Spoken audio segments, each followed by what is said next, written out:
What's up guys, Blade Master here, going to bring you my top 5 changes made in Tuskmod. Tuskmod is a mod made by Walrus Jones with the sole purpose of refining the underlying mechanics of Attila without making the changes too intrusive.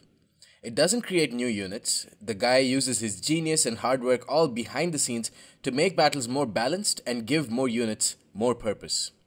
Let's start. Number 1. Making one-handed axe units good. One-handed axes are the worst unit type in Attila. They're supposed to be highly aggressive units, with high armor-piercing damage making up for their low health and armor stats, but the way armor-piercing damage works in Attila and Rome 2 make it so that the enemy needs to have an insane amount of armor before the axe weapon damage value actually becomes useful.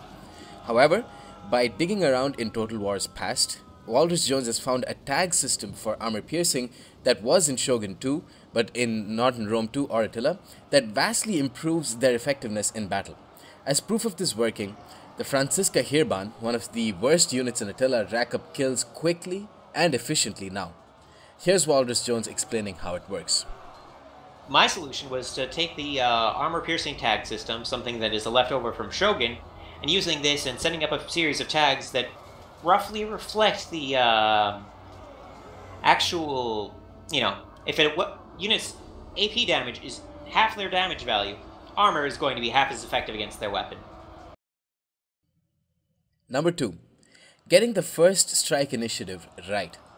Now, while I thought that double-handed axe units work so well because of their higher weapon length variable in the database, the higher weapon length only works in a few combat animations.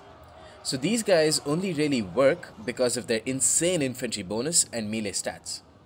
However, there is a different system that is not used in Attila right now called the first strike, and using this actually directly influences who hits whom first, so it replicates what an increase in weapon length should do. This increases the effectiveness of a lot of units, making cheap spears very good now and maces deadly against infantry. So it's basically like an initiative modifier that applies the first time any two men meet each other. So, like, one guy hits another guy. They roll it, the one guy gets the attack based on the roll.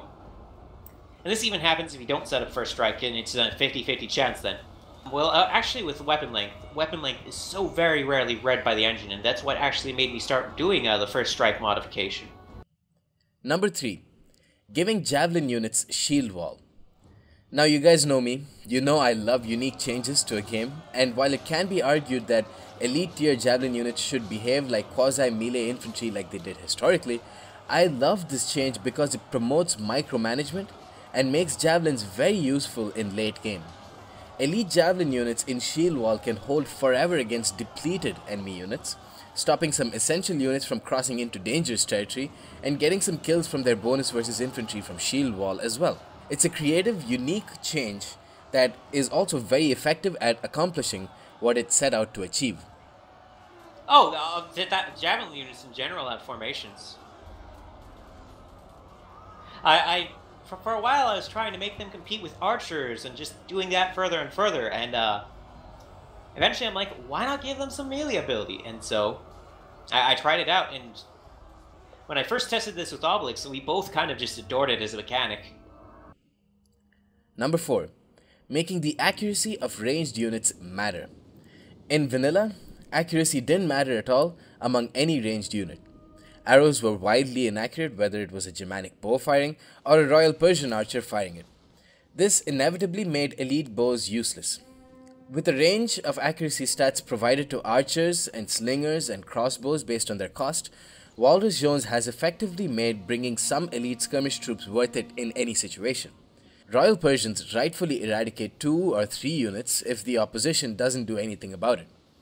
And that makes me very happy. Finally, number 5. Making pulling out easier.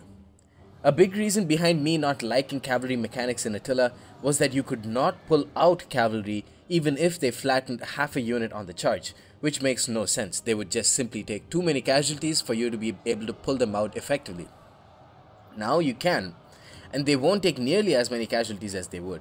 The main thing that usually causes cavalry to be, how do I put it, Godzilla factored, is their impact damage. I actually tested this in vanilla Attila.